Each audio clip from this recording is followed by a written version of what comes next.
आप सभी का करियर बिना में स्वागत है। दोस्तों ये प्रैक्टिस सेट 60 है और इससे पहले 59 प्रैक्टिस सेट हो चुका है।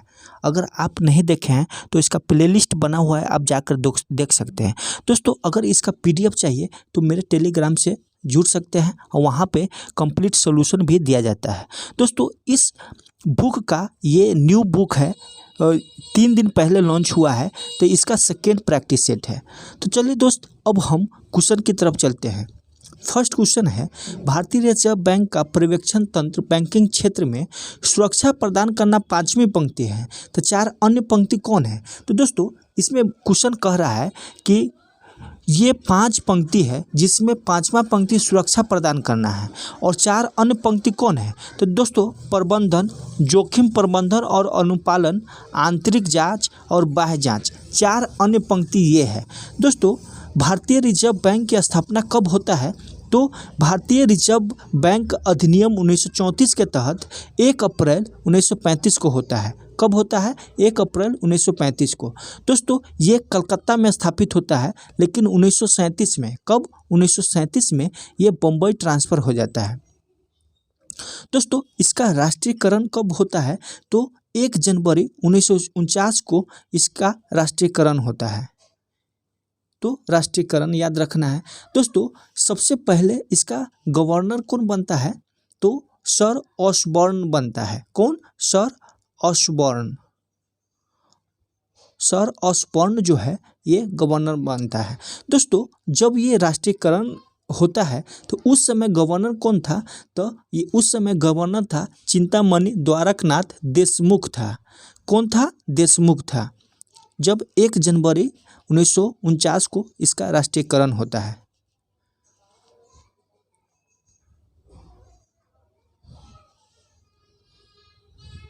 अगला क्वेश्चन है, भारत में प्रतिवर्ष 29 जून को राष्ट्रीय सांख्यिकी दिवस निम्नलिखित में से किसके जन्म दिवस के उपलक्ष्य में मनाया जाता है।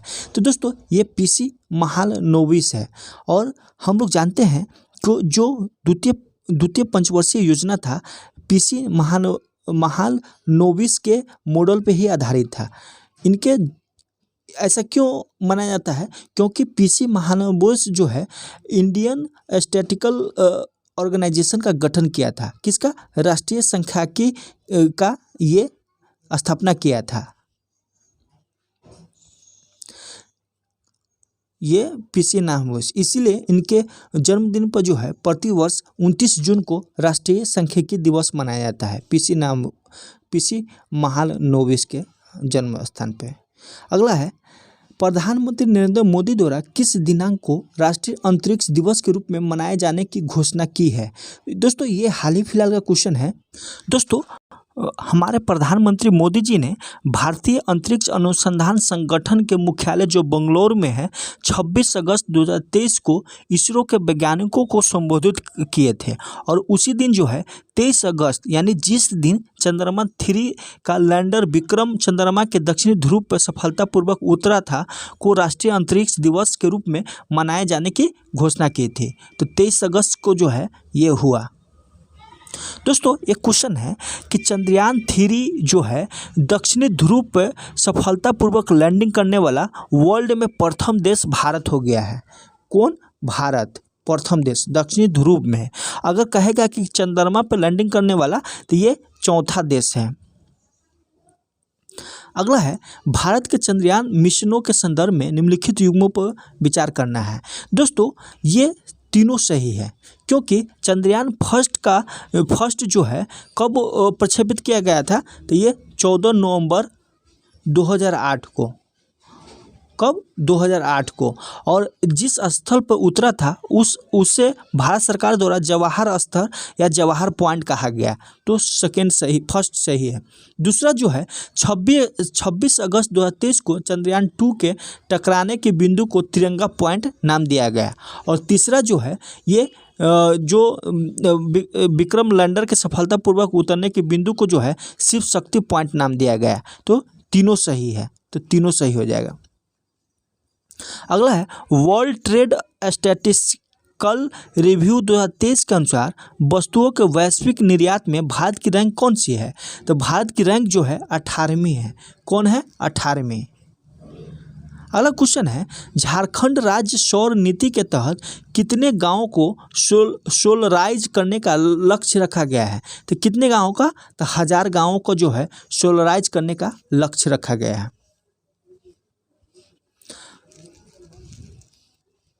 अगला क्वेश्चन है, स्वतंत्र भारत के प्रथम मंत्रिमंडल में शिक्षा मंत्री कौन थे?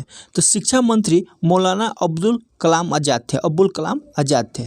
दोस्तों इसमें जो फर्स्ट कैबिनेट बना, तो फर्स्ट कैबिनेट में रफीक जो किदवई थे वो संचार मंत्री थे, और सरदार बलदेव सिंह जो थे रक्षा मंत्री थे, और राजेंद्र प्रसाद कौन मंत्री थे? तो खाद्य और कृषि मंत्री थे। वित्त मंत्री जो है जॉन मथाई थे। तो ये सब याद रखिएगा। अगला है, भारत में पंचायती राज की अनुशंसा के लिए बनी समिति के अध्यक्ष थे? तो ये बलवंत राय मेहता थे। कब? 1957 में बना था। दोस्तों अशोक मेहता 1977 में। तो बलवंत राय मेहता जो है पंचायती राज की अनुशंसा के लिए जो समिति बनी थी उसका अध्यक्ष था। अगला है, पंचायती राज व्यवस्था से निम्न में से कौन सी समिति संबंध नहीं है? तो कौन सी समिति जो है संबंध नहीं है? तो अशोक मेहता समिति संबंध है, संथानम समिति, बी आर मेहता समिति, BK राव समिति जो है ये पंचायती राज व्यवस्था से संबंधित नहीं है। अगला है, हड़प्पा संस्कृति के स्थल और उनके स्थिति संबंधी निम्नलिखित युगों में से कौन सा सही सुमेलित नहीं है? तो कौन सा जो है सही सुमेलित नहीं है वो बताना है। आलमगीरपुर उत्तर प्रदेश जो हिंडन नदी के किनारे है, सही है। बनवाली हरियाणा, दयामाबाद महाराष्ट्र, राखीगढ़ी दोस्तों राजस्थान नहीं है। राखीगढ़ी हरियाणा के हिसार जिले में घग्गर नदी पर स्थित है। इसकी खोज जो है सूरजभान ने 1969 ईस्वी में की थी। तो 1969 में हरियाणा में सूरजभान के द्वारा खोजा गया, घग्गर नदी के पर स्थित है। तो डी गलत है। अगला क्वेश्चन है, निम्नलिखित युगों में से कौन सा सुमेलित नहीं है? तो राजा राम मोहन राय ब्रह्म समाज सही है। दोस्तों एक क्वेश्चन आपसे पूछ रहे हैं कि जो ब्रह्म समाज का डिवाइड हुआ था वो भारतीय ब्रह्म समाज और आदि ब्रह्म समाज में डिवाइड हो गया। तो भारतीय ब्रह्म समाज केशव चंद्र सेन द्वारा बनाया गया था। आदि ब्रह्म समाज कौन बनाया था वो आप लोग कमेंट कीजिए। स्वामी दयानंद सरस्वती आर्य समाज की स्थापना कब किया था? 1897 में। दोस्तों यहाँ पे एक कन्फ्यूजन होता है कि ये मठ का भी निर्माण किया था। परमहंस मठ का निर्माण जो है 1887 में किया था। नहीं, ये स्वामी दयानंद सरस्वती आर्य समाज की स्थापना किया था, ये सही है। स्वामी विवेकानंद रामकृष्ण मिशन की स्थापना जो है 1897 में किया था। कब किया था? 1897 में। और ये जो मठ का निर्माण किया था परमहंस मठ का, ये 1887 में किया था। कौन? स्वामी विवेकानंद। महादेव गोविंद नाथ थियोसॉफिकल। दोस्तों इसमें गलत चुनना है, यही गलत है, क्योंकि 1879 में, कब? 1879 में कर्नल अलकाट और मैडम वलास्की जो है भारत आया और मद्रास में अडियार के पास जो है थियोसॉफिकल सोसाइटी मुख्यालय की स्थापना किया। और इसमें जो है 1888 ईस्वी में, कब? 1888 में एनी बेसेंट जो है इस सोसाइटी का जो है सदस्य बना था। तो ये गलत हो गया। अगला है, श्याम विभर क्या है? तो दोस्तों तारा जब सिमट जाता है उसको हम श्याम विभर कहते हैं। अगला है, नीचे दिए गए कथनों पर दिया है और कारण भी दिया है। फर्स्ट है, कथन में भारत में सर्वाधिक सघनता वाला भूकंपीय क्षेत्र हिमालय क्षेत्र में स्थित है। तो क्या है? ये सही है। हिमालय के कई अनुदैर्ध्य उत्क्रम क्षेत्र है अवस्थित है, इसलिए इसका कारण भी सही है, यानी ए आंसर इसका हो जाएगा। अगला है, दीपक पुनिया का संबंध निम्नलिखित में से किस खेल से है? तो दीपक पुनिया का संबंध जो है किस खेल से है? तो ये कुश्ती से है। अगला है, कौन सा सही सुमेलित नहीं है वो बताना है। तो फर्स्ट है, बाबर आया, पानी पिया, खाना खाया, चाय पिया, यानी खानवा का युद्ध जो है बाबर द्वारा लड़ा गया। हुमायूं का चौसा का युद्ध अकबर द्वारा जो है हल्दी घाटी का युद्ध लड़ा गया। और जहांगीर यानी बल्ख का युद्ध जो है जहांगीर द्वारा। तो दोस्तों ये गलत है। बल्ख का युद्ध जो है 1686 ईस्वी में मुगल बादशाह शाहजहां के काल में हुआ था, 1646 ईस्वी में। बल्क का यूज जो है मुगल बादशाह शाहजहां के शासनकाल में हुआ था, न कि जहांगीर का। तो ये डी गलत हो गया है। अगला है, निम्नलिखित में से कौन सा भारत में भूमि सुधार का हिस्सा नहीं है? तो कौन सा है जो भूमि सुधार का हिस्सा नहीं है? तो जमींदारी प्रथा का उन्मूलन सही है, भूमि जोतों की अधिकतम सीमा का निर्धारण, काश्तकारी सुधार, बहुफसलीय योजना। तो दोस्तों भूमि सुधार का ये जो है बहुफसलीय योजना नहीं है, डी आंसर हो जाएगा। अगला है, all is well that ends well के लेखक कौन है? तो इसका लेखक जो है कौन है? तो ये शेक्सपियर है। All is well that ends well Shakespeare है। दोस्तों अभी जो है जर्मन पीस का पुरस्कार जो है सलमान रुश्दी को मिला है। किसको? सलमान रुश्दी को जो है जर्मन पीस अवार्ड 2023 को में मिला है। तो ये करंट का क्वेश्चन है, याद रखिएगा। पारसनाथ की पहाड़ी झारखंड के किस धरातल स्वरूप में स्थित है? तो किस धरातल स्वरूप में? तो ये निचला हजारीबाग पठार में अवस्थित है। दोस्तों निचला हजारीबाग पठार छोटानागपुर पठार का बाहरी हिस्सा होने के कारण इसे बाह्य पठार भी कहा जाता है। यह झारखंड का निम्नतम ऊंचाई वाला पठारी भाग होने के कारण भी इसी क्षेत्र में गिरिडीह के पठार पर जो है बराकर नदी घाटी के निकट पारसनाथ की पहाड़ी स्थित है। अगला है, झारखंड विधानसभा की कुल सदस्य संख्या कितनी है? तो कुल सदस्य संख्या कितनी है? तो 81 है। अगला है, वैज्ञानिक निम्नलिखित में से किन परिघटनाओं के ब्रह्मांड के निरंतर विस्तार के साक्ष्य के रूप में उद्धृत करते हैं? तो इसमें बताना है कौन कौन सी घटना है जो ब्रह्मांड के निरंतर विस्तार को साक्ष्य को मानता है। तो अंतरिक्ष में सूक्ष्म तरंगों की उपस्थिति होने के पता चलना, अंतरिक्ष में रेड शिफ्ट परिघटना का अवलोकन। तो ये दोनों है, इसका आंसर जो है 2 हो जाएगा। यानी अंतरिक्ष में सूक्ष्म तरंगों की उपस्थिति का पता चलना और अंतरिक्ष में रेड शिफ्ट परिघटना का अवलोकन, ये दोनों जो है ये ब्रह्मांड के विस्तार होने का साक्ष्य प्रस्तुत करता है वैज्ञानिक। अगला है, देवनागरी लिपि में किसने पंचमाक्षर के स्थान पर डॉट के प्रयोग का सुझाव दिया है? तो किसने सुझाव दिया है? तो यह सुझाव जो है ये डॉक्टर श्याम सुंदर दास ने दिया है। मन्नत किस देश की मुद्रा है? मन्नत जो है किस देश की मुद्रा है? तो मन्नत जो है अजरबैजान की मुद्रा है। किसका? अजरबैजान। अजरबैजान की राजधानी कहाँ है? तो बाकू है। अगला है, निम्नलिखित पंचवर्षीय योजना में कौन सी योजना अनावृष्टि और 2 युद्धों के कारण प्रभावित हुआ था? तो ये तीसरी पंचवर्षीय योजना है। दोस्तों तीसरी पंचवर्षीय योजना सूखे और 2 युद्धों यानी 1962 में किसके साथ? चीन के युद्ध और 1965 में भारत पाकिस्तान के युद्ध के कारण प्रभावित हुआ था। 2 कथन दिया हुआ है, उसमें से बताना है और व्याख्या। कथन है कि हाल ही के वर्षों में भारतीय संघवाद सहयोगी संघवाद से सौदेबाजी के संघवाद की ओर प्रवृत्त है। सही है। विधान की अवशिष्ट शक्तियाँ केंद्र में निहित है, ये भी सही है। लेकिन ऐसा नहीं है कि अवशिष्ट शक्ति केंद्र के पास है, इसके वजह से संघवाद सहयोगी जो है सौदेबाजी की ओर प्रवृत्त हो रहा है। लेकिन दोनों सही चीज़ है, तो बी आंसर हो जाएगा इसका।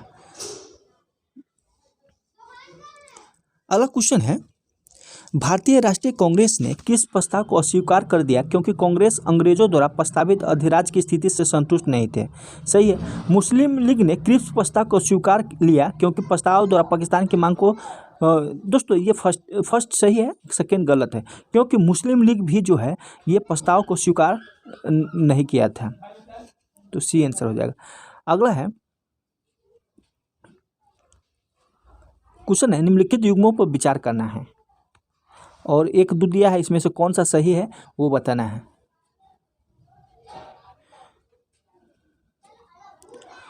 कह रहा है भाषा समिति, संघ शक्ति समिति, अल्पसंख्यक समिति, मौलिक अधिकार उप समिति, मौलिक अधिकारों की सलाहकार समिति। तो भाषा समिति जवाहरलाल नेहरू। दोस्तों इसके अध्यक्ष के बारे में बताना है।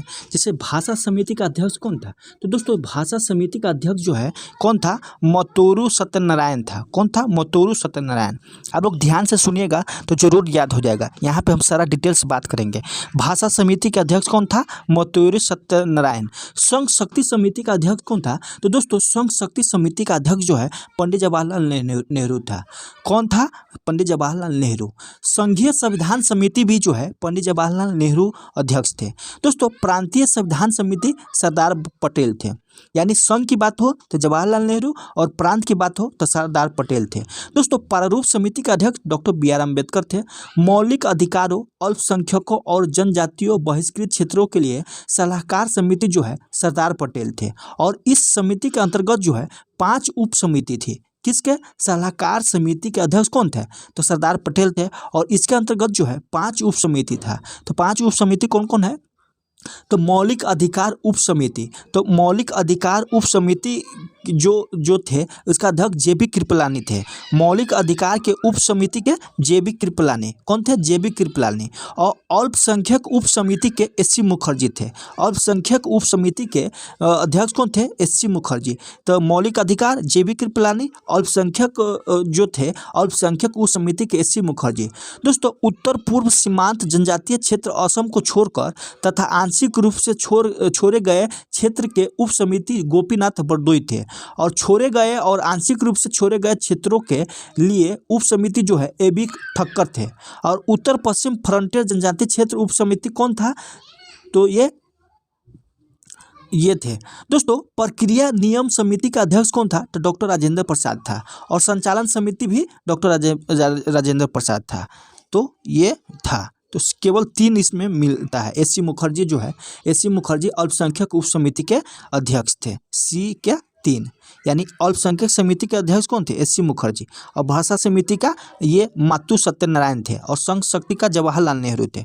मौलिक अधिकार उप समिति का कौन थे? तो ये JB कृपलानी थे। और सलाहकार समिति के अध्यक्ष सरदार पटेल थे। अगला क्वेश्चन है, अधिकारों के घोषणा पत्र से संबंधित निम्नलिखित कथनों पर विचार करना है। 1930 में मोतीलाल नेहरू समिति ने अधिकारों का एक घोषणा पत्र प्रस्तुत किया। तो ये फर्स्ट सही है। अधिकारों का घोषणा पत्र सरकार को नागरिकों के अधिकारों के विरुद्ध काम करने से रोकता है और उनका उल्लंघन हो जाने पर उपचार सुनिश्चित करता है। दोस्तों ये 2 गलत है। तीसरा, सरकार मौलिक अधिकारों को प्रयोग पर औचित्यपूर्ण प्रतिबंध नहीं लगा सकती है। तो ये भी सही है। तो 1-3 सही है, बाकी बात गलत है। तो 1-3 डी में आंसर है। इसका अगला क्वेश्चन है, मुस्कान पहल से संबंधित निम्नलिखित पर गौर करना है। इसमें कौन सा सही दिया हुआ है वो बताना है। फर्स्ट है, 12 वर्ष से कम उम्र के बच्चों की मृत्यु दर को रोकने और उनके रुग्णता को कम करने के लिए मुस्कान पहल शुरू किया गया है। तो ये सही है। सार्वजनिक स्वास्थ्य सुविधाओं में सभी गर्भवती महिलाओं और 1 वर्ष तक के बीमार शिशुओं के लिए निःशुल्क सेवाएं, दवाएं और उपभोग सामग्री नैतिक सेवाएं उपलब्ध करानी है। तो दोस्तों ये गलत है, क्योंकि 1 वर्ष तक के बीमारी शिशुओं के लिए ये प्रावधान नहीं है। अगला है, मानवीय और सहायक वातावरण में नवजात शिशु और बच्चों को बाल सुलभ सेवाएं प्रदान करना। तो ये सही है। इस कार्यक्रम का उद्देश्य किशोर बच्चों को, तो किशोर बच्चा नहीं होगा। तो 1 और 3 केवल सही है। अगला है, इसमें मिलाना है सोवा रिगपा। सोवा रिगपा जो है शरीर और दिमाग इलाज के केंद्र बिंदु है। एंटीडोट जैसे इलाज, एंटीडोट के जरिए इलाज का तरीका, रोग का निदान करने वाला औषधि और औषधि विज्ञान मूल सिद्धांत है। तो 1 का 4 हो गया। सिद्ध क्या है? तो थतुआ के 96 उपकरण या सिद्धांतों पर आधारित प्रणाली जिसमें सभी मनुष्यों के शारीरिक, क्रियात्मक, मनोविज्ञान और बौद्धिक पहल सम्मिलित है। तो ये 2 का 3 हो गया। यूनानी जो है मिस्र, अरब, भारत, ईरान, चीन और सीरिया जैसे प्राचीन सभ्यताओं को परंपरागत ज्ञान का सम्मिश्रण है। आयुर्वेद क्या है? जीवन के लक्ष्यों जैसे धर्म, अर्थ, काम और मोक्ष को प्राप्त करने के सेहत पहली जरूरत है। तो ये सबका परिभाषा है। तो इसका डी आंसर हो जाएगा। अगला है मिलाना है। तो गुजरी महल जो है हिसार में है। कहाँ? हिसार में। शेख चिल्ली का मकबरा जो है कहाँ है? शेख चिल्ली का मकबरा जो है कुरुक्षेत्र में है। कहाँ है? कुरुक्षेत्र में। और चोरों की बावली जो है रोहतक में है। और जल महल जो है, जल महल कहाँ है? महेंद्रगढ़ में। तो गुजरी महल कहाँ है? हिसार में। शेख चिल्ली का मकबरा कुरुक्षेत्र में है। चोरों की बावली जो है रोहतक में है। और जल महल महेंद्रगढ़ में है। तो सी आंसर हो जाएगा। अब साइंस का क्वेश्चन है। दोस्तों विटिकल्चर में क्या होता है? तो अंगूर का उत्पादन किया जाता है। और इंसुलिन में निम्नलिखित में से कौन सी धातु मौजूद है? तो दोस्तों इंसुलिन में जो है ये जस्ता धातु मौजूद होता है। अगला है हाइग्रोमीटर से नापा जाता है। तो हाइग्रो कह रहा है, तो हाइग्रोमीटर से क्या मापा जाता है? तो हाइग्रोमीटर से जो है आर्द्रता को मापा जाता है। हाइड्रोमीटर नहीं है, हाइग्रो है, तो आर्द्रता हो गया। अगला, निम्नलिखित में से कौन सा पादप हार्मोन नहीं है? तो इसमें कौन सा पादप हार्मोन नहीं है? तो पादप हार्मोन जो है इंसुलिन नहीं है। अगला, निम्नलिखित में से किस वस्तु के नमूने को हवा में खुला रखने पर कुछ समय पश्चात गायब हो जाता है, जैसे कपूर, नैफ्थलीन अथवा शुष्क बर्फ? इस परिघटना को क्या कहते हैं? तो दोस्तों, इस परिघटना को जो है ये माने सब्लिमेशन या उद्पातन कहते हैं। विटामिन क्या होते हैं? तो दोस्तों, विटामिन जो है क्या होते हैं? ये कार्बनिक यौगिक है। अगला है कॉपर सल्फेट का जलीय घोल अम्लीय होता है, क्योंकि इसका कारण क्या कारण है? तो अम्लीय घोल इसलिए होता है कि क्योंकि जल का जो है मान अपघटन होता है, यानी कॉपर सल्फेट जलीय घोल जो है जल अपघटन हो जाता है, इसलिए अम्लीय हो जाता है। मिलाना है तो उत्परिवर्तन का सिद्धांत किसने दिया था? तो उत्परिवर्तन का सिद्धांत जो है डी ब्रीज ने दिया था। कौन? डी ब्रीज ने दिया था उत्परिवर्तन का सिद्धांत। और विकास का सिद्धांत किसने दिया? तो विकास का सिद्धांत जो है डार्विन दिया था। और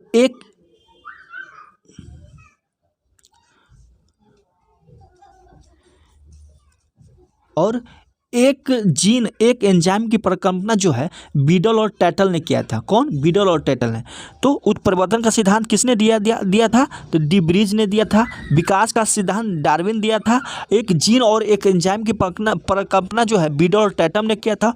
ओपेरॉन अवधारणा जो है जैकब और मोनोड ने किया था। 1 बिलियन लाल लिटमस को नीला कर देता है, तो वो क्या होता है? उसका पीएच मान कितना होगा? तो दोस्तों, इसका पीएच मान जो है 6.5 होगा, यानी लाल लिटमस को नीला कर देता है, यानी RB, यानी रेड को ब्लू कर देता है। तो ये क्या हो जाएगा? ये अम्लीय हो जाएगा। और अम्ल जो होता है ये क्या कर देता है? जैसे BRA, तो ब्लू को रेड कर देता है एसिड, और RBB यानी रेड को ब्लू कर देता है बेस। तो अगर लाल लिटमस को नीला कर देता है तो क्या होगा? लाल लिटमस को नीला कर देता है तो वो क्षारीय होगा। ये गलत क्वेश्चन है। अगला, निम्नलिखित में से किस उपकरण का उपयोग वायुमंडलीय दाब को मापने के लिए किया जाता है? तो वायुमंडलीय दाब को मापने के लिए किस उपकरण का प्रयोग किया जाता है? तो ये बैरोमीटर का प्रयोग किया जाता है। अगला है एसिटिलीन के बारे में बताना है। तो वेल्डन उद्योग में इसका उपयोग होता है। सही है। यह प्लास्टिक का निर्माण करने में उपयुक्त होता है और कच्चा माल है। ये सिलिकॉन कार्बाइड और पानी का मिश्रण कर इसकी सुगमता को प्राप्त किया जाता है। तो 1, 2 सही है, 3 गलत है। निम्नलिखित संगठनों पर विचार करना है, अब बताना है कौन सा सही है। तो परमाणु खनिज अनुसंधान एवं निदेशालय, heavy water board, Indian rare earth limited, भारतीय यूरेनियम कॉर्पोरेशन, ये सभी जो है परमाणु ऊर्जा विभाग के अंतर्गत आता है। तो डी आंसर हो जाएगा। अगला है यूकैरियोटिक कोशिकाओं के निम्न में से किस कोशिकांग को आत्मघाती थैली भी कहा जाता है? तो आत्मघाती थैली जो है लाइसोसोम को कहा जाता है। अगला है एक वर्णाध पुरुष की पुत्री सामान्य हो सकती है, लेकिन फिर इसकी लड़की का पुत्र वर्णाध हो सकता है, अतः वर्णाधता का जीन स्थित होता है। तो क्या होता है? तो ये X गुणसूत्र और सुप्त होता है। अगला, सेब, आड़ू, स्ट्रॉबेरी, अखरोट के फल वृक्ष किस जलवायु से संबंधित है? तो किस जलवायु से? तो शीतोष्ण कटिबंधीय जलवायु से संबंधित है। अगला है प्रकाश उत्पन्न करने के लिए CFL पारा वाष्प और संदीपक का प्रयोग करता है, जबकि LED लैंप अर्धचालक पदार्थों का प्रयोग करता है। सही है। CFL की औसत जीवन अवधि LED लैंप से बहुत अधिक है, तो ये गलत है। LED लैंप की तुलना में CFL कम ऊर्जा सक्षम है, तो ये सही है। तो 1, 3 सही है। अगला है मैग्नोलियोफाइटा पुष्पीय पादप होते हैं, जिन्हें डैश भी कहा जाता है। तो क्या कहा जाता है? जिन्हें जो है एंजियोस्पर्म कहा जाता है। अगला है वायुमंडल की अपेक्षिक आर्द्रता मापी जाती है। तो अपेक्षिक आर्द्रता किससे मापी जाती है? तो हाइग्रोमीटर से मापी जाती है। निम्न में से कौन सी रासायनिक अपक्षय प्रक्रिया नहीं है? तो रासायनिक अपक्षय प्रक्रिया तापीय प्रसार अपक्षय प्रक्रिया नहीं है। बाकी बात ऑक्सीकरण, जलयोजन और कार्बनीकरण जो है ये अपक्षय प्रक्रिया है। प्रमुख वायु प्रदूषक का एक उदाहरण है, तो कौन है? Carbon dioxide. ये वायु प्रदूषण का एक उदाहरण है।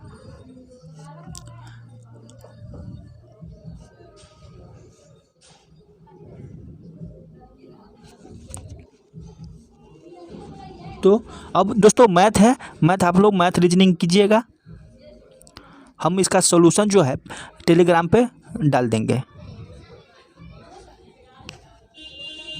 अगला क्वेश्चन है, निम्नलिखित में से किन शॉर्टकट कुंजी का इस्तेमाल प्रिंट प्रीव्यू पर जाने के लिए किया जाता है? तो प्रिंट प्रीव्यू पर जाने के लिए जो है कंट्रोल ऑल्ट और एक जब एक साथ प्रेस करते हैं तो प्रीव्यू होता है।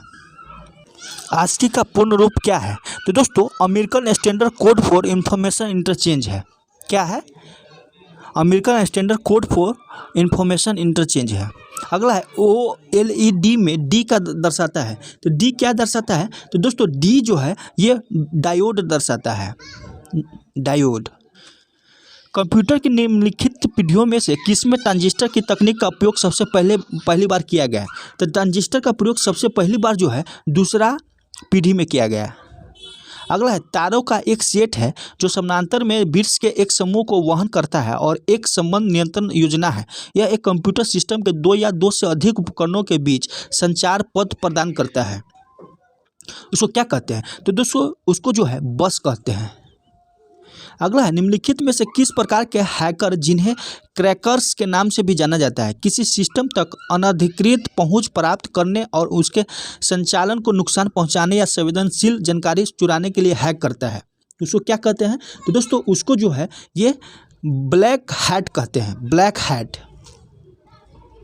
अगला है, MS Excel 365 में निम्नलिखित में से कौन सा विकल्प स्क्रीन के शीर्ष पर और टाइटल बार के नीचे दिखाई देता है और इसमें डेटा इंटेंस स्प्रेडशीट बनाने के लिए आवश्यक सभी कमांड, फार्मूला और फीचर शामिल होते हैं? तो ये कौन है? रिबन। अगला MS Excel 2010 की वर्कशीट में रो और कॉलम की संख्या कितनी होती है? तो रो और कॉलम की संख्या जो है 1,48,576 रो होता है और 16,384 कॉलम होता है।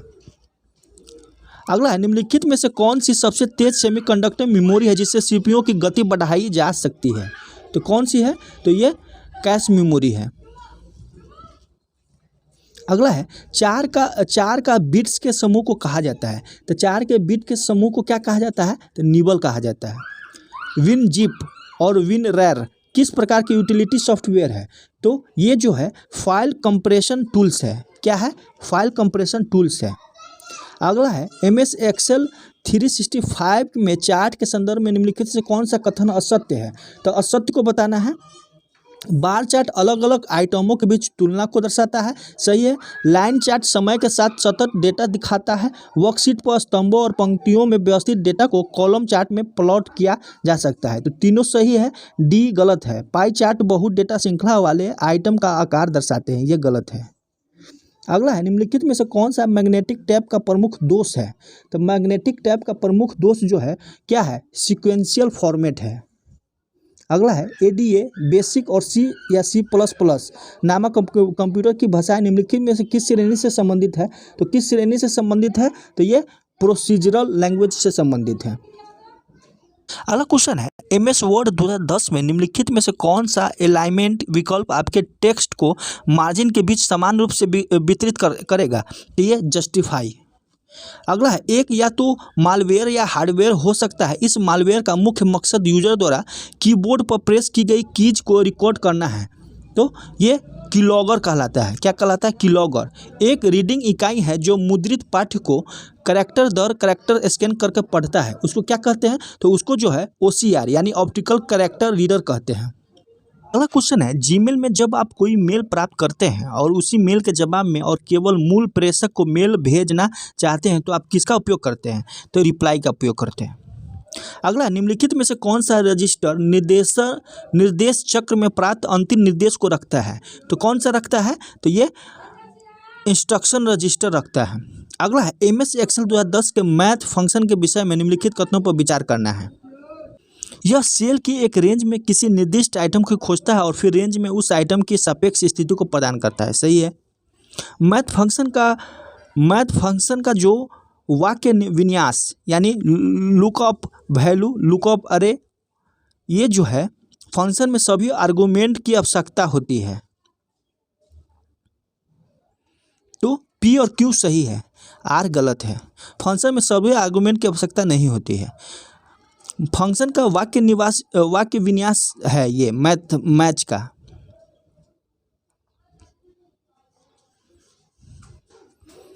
झारखंड से संबंधित 40 क्वेश्चन आता है। क्वेश्चन है, उड़ीसा झारखंड के कितने जिलों के साथ सीमा साझा करता है? तो कितने जिलों के साथ साझा करता है? तो 4 जिलों के साथ। अगला है, झारखंड के मुख्यमंत्रियों के क्रमानुसार हेमंत सोरेन का क्रम क्या है? तो ये 11वां क्रम है। अगला है, झारखंड राज्य का शिशु लिंगानुपात कितना है? तो शिशु लिंगानुपात जो है कितना है? तो ये 948 है। अगला है, समुद्रगुप्त के प्रयाग प्रशस्ति में झारखंड को किस नाम से संबोधित किया गया है? तो झारखंड को जो है ये मुरंड के नाम से संबोधित किया गया है। किस में? प्रयाग प्रशस्ति में। अगला क्वेश्चन है, मुगल काल के दौरान झारखंड को किस नाम से जाना जाता था? तो किस नाम से जाना जाता था? तो मुगल काल के दौरान जो है झारखंड को खुकरा और कुकरा दोनों नाम से जाना जाता था। फनी मुकुट राय के संबंध में कौन सा कथन सत्य है? तो कौन सा कथन सत्य है? फनी मुकुट राय पंचायत के राजा मदद से क्योंझर नरेश को पराजित किया, सही है। फनी मुकुट राय अपनी राजधानी सुतियाम्बे में एक सूर्य मंदिर का निर्माण करवाया और अपने राज्य में गैर आदिवासियों को बसाया, तो तीनों सही है। रामगढ़ राज्य के संस्थापक का नाम क्या था? तो इसका संस्थापक का नाम जो था ये बागदेव सिंह था। अगला है, किस वर्ष कंपनी को अपने व्यापारिक हितों की रक्षा के लिए पोरहाट राज्य में हस्तक्षेप करना पड़ा था? तो किस वर्ष? तो ये 1773 में। अगला है, निम्न में से कौन सा स्थान गुप्तकालीन नहीं है? तो कौन सा स्थान जो है गुप्तकालीन नहीं है? तो ये मुस्कुलीगंज जो है गुप्तकालीन नहीं है। जैनियों के 23वें तीर्थंकर पाषाणोद का निर्वाण जो है कितने ईसा पूर्व गिरिडीह जिला के इसी निकट के पहाड़ पर हुआ था? तो कितने ईसा पूर्व में? तो ये 717 ईसा पूर्व में हुआ था। अगला है, निम्न में से किस नागवंशी शासक की मृत्यु नदी में डूबने से हुई थी? तो नदी में डूबने से मुकुंद राय को मृत्यु हो गई थी।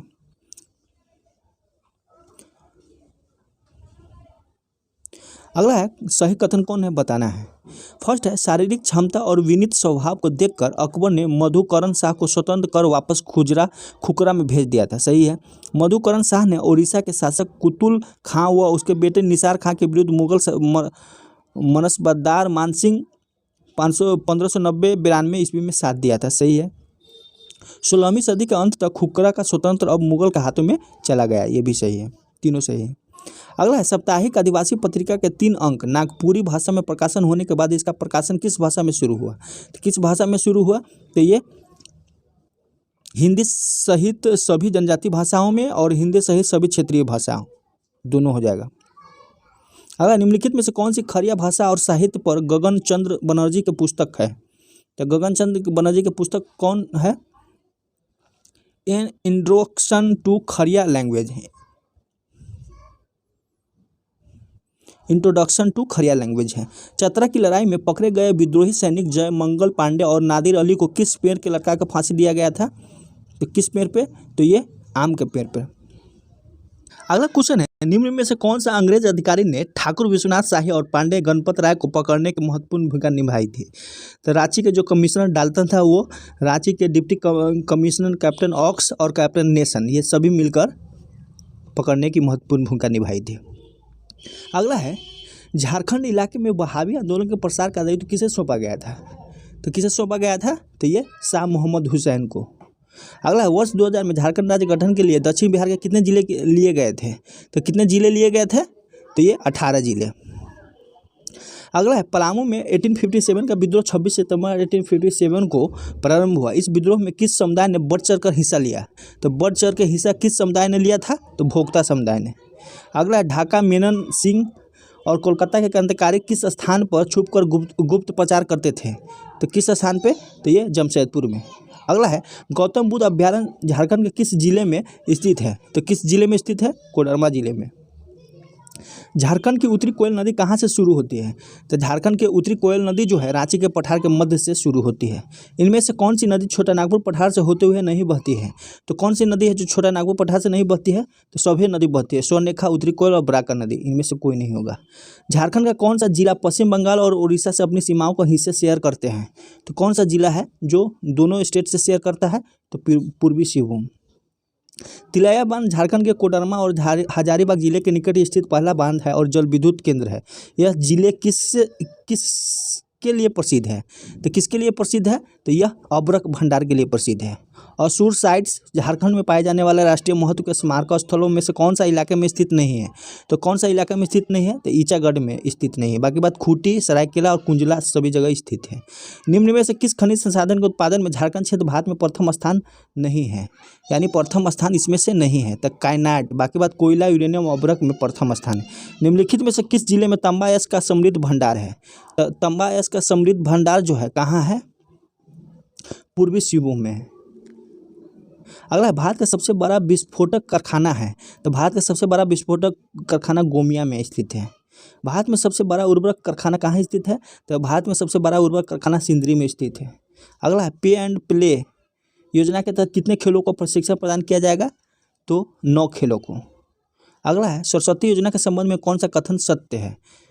तो इस योजना के तहत श्रमिक परिवार के बलका के नाम से 5,000 रुपया बैंक खाते में खोला जाएगा। सरकार 2014 से प्रत्येक वर्ष खाते में 5,000 रुपये की राशि जमा करेगी और इस योजना की शुरुआत 2014 में की गई थी। तो सभी सही है। अगला है, माइकल किंडो का संबंध किस खेल से है? तो माइकल किंडो का खेल का संबंध जो है हॉकी से है। अगला है, झारखंड में निम्नलिखित में से किस कंपनी में बछेंद्री पाल काम करती है? बछेंद्री पाल काम करती है तो Tata iron and steel company limited. अगला है, गरुड़ पुराण में निम्नलिखित में से कौन सा पेंटिंग मिलती है? तो कौन सी पेंटिंग मिलती है? तो पयटकर पेंटिंग मिलती है। संथाली समुदाय के मान्यताओं को उकेरने वाली चित्र निम्नलिखित में से कौन सी है? तो कौन सी है? तो ये जोदोपटिया है। अगला, झारखंड बजट 2022-23 के अनुसार एग्री स्मार्ट ग्राम योजना के अंतर्गत प्रथम चरण में कितने गाँव का चयन किया जाएगा? तो 100 गाँव का चयन किया जाएगा। अगला है, झारखंड बजट 22-23 में राज्य सरकार के द्वारा किन 2 शहरों में प्रेस क्लब स्थापित करने की घोषणा की गई है? तो ये कहाँ? देवघर और धनबाद में। देवघर और धनबाद में। हाल ही में झारखंड के किस सांसद को सांसद रत्न अवार्ड से सम्मानित किया गया है? तो ये विद्युत वरण महतो को। अगला है, आर्थिक सर्वेक्षण में कहा गया है कि राज्य की अर्थव्यवस्था की औसत वार्षिक वृद्धि 11 से 12 18 से 19 की अवधि के बीच कितने प्रतिशत था? तो कितने प्रतिशत था? तो ये 6.2% है। चलिए दोस्त, इतना ही। अगर अच्छा लगता है तो लाइक शेयर ज़रूर करें और चैनल को ज़रूर सपोर्ट करें, काहे कि आपकी सपोर्ट की बहुत ज़रूरत है। चलिए दोस्त, थैंक यू।